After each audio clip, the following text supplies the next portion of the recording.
හෙළ ළමයි කොහොමද ඉන්නේ? යමුද වෙසක් එකට පොඩි රවුමක් දාලා එන්න. ඔන්න ඉතින් මම නම් ලෑස්ති වුණා. එහෙනම් ඉතින් අපි යමුද බලන්න වෙසක් එකට මේ පාර මොනවද තියෙන්නේ කියලා බලලා එන්න. මේ බලන්නකෝ ළමයි ඉතින් අපි පාරට බැස්ස වෙලේ ඉඳන් මෙන්න මේ වගේ ලස්සන වෙසක් කූඩු වලින් ඒ වගේම ලයිට් ඇල් වලින් ලස්සන දේවල් වලින් පාරවල් ගෙවල් හැම තැනම ලස්සනට සරසලා දිනවා. ඕගොල්ලන්ගේ පැත්තෙත් එහෙමද? ගෙවල් විතරක් නෙමෙයි ළමයි පන්සල් වල ලස්සනට වෙසක් කූඩු එල්ලලා බල්බ් දාලා තිබුණා. ඉතින් මේ පේනවනේ හරිම ලස්සනයි. පහන් පත්තු කරලා බකට් කූඩු වෙසක් කූඩු හැම ගෙදරකම එල්ලලා තියෙනවා.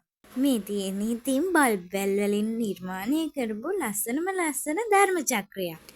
මේ තියෙන ළමයි දිගම දිග පොලිමක් තියෙන බද්දන්සල.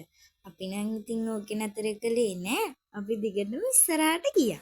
ඔන්න ඉස්සරහට ගිහිල්ලා අපි නතර වුණේ මෙන්න මේ පන්සල ළඟ. ඉතින් මේ පන්සලට අපි නම් කියන්නේ බැන්දිය පන්සල කියලා. ගිය පාරවල් වල වගේම මේ පාරත් මෙතන ලොකු තොරණක් තිබුණා. ඒ වගේම ලස්සන වෙසක් කූඩු ගොඩක් නිර්මාණය කරලා තිබුණා. මෙතෙන්ට කියන්නේ සුගත වෙසක් කලාපය කියලා. ඉතින් බලන්නකො ළමයි මේක සැරසිලි කරලා තියෙන ලස්සන. අපිට ඉතින් පන්සල ඇතුළට යන්න නම් මෙතන ඉඳන් ටිකක් දුර පයින් යන්න වෙනවා. අපි තුන්දෙනා ඉතින් පයින් හිමින් ඉස්සරහට ගියා. ඉතින් ළමයි බලන්නකො අපි යනකොටත් මෙතනට සෙනඟ පිරීලා හිටියේ. පේනවනේ ඉතින් ගේට් එක ගාව ඉඳන්ම ඉන්න සෙනඟ.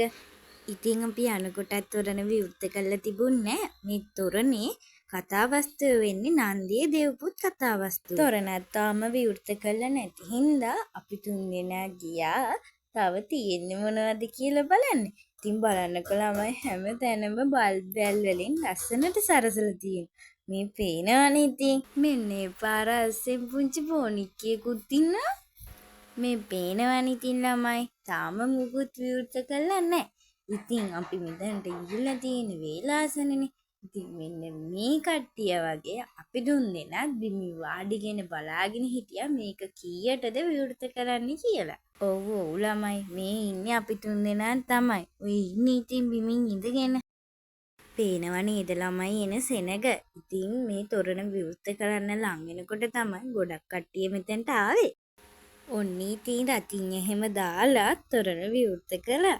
බලන්නකෝ ඒකේ ලස්සන තොරණ විවෘත කරාට ළමයි දැන් තමයි මුවාවරණය අයින් කළේ. බලන්නකෝ ඉතින් ලස්සන.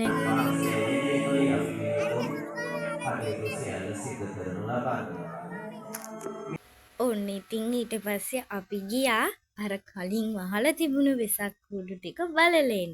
බලන්නකෝ ළමයි ඒ වගේ ලස්සන මේ වෙසක් කූඩුවේ නම් කැරගෙන වතුර කලයකුත් තිබුණා. බලන්නකෝ මේ තියෙන ළමයි තවත් ලස්සන වෙසක් කූඩුවක්. ඉතින් මේකේ කතාව විදියට දාලා තිබුණේ අඟුලිමාල දමනය කියලා.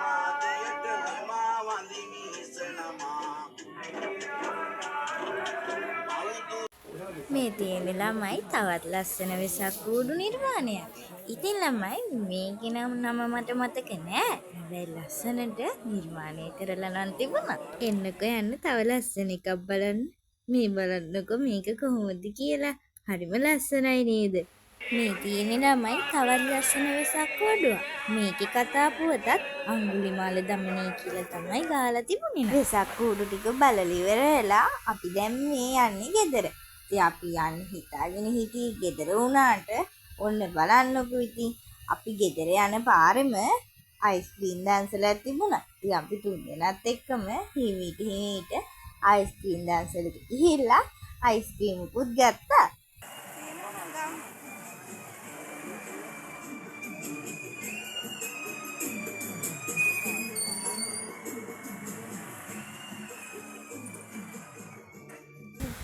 ඔය පේනවනේ ඉතින් අපේ බෝනික්කි තාත්තයි දෙන්නත් එක්කම පොලිමේ ගිහිල්ලා අයිස්ක්‍රීම් දෙනකම් බලන් ඉන්නවා.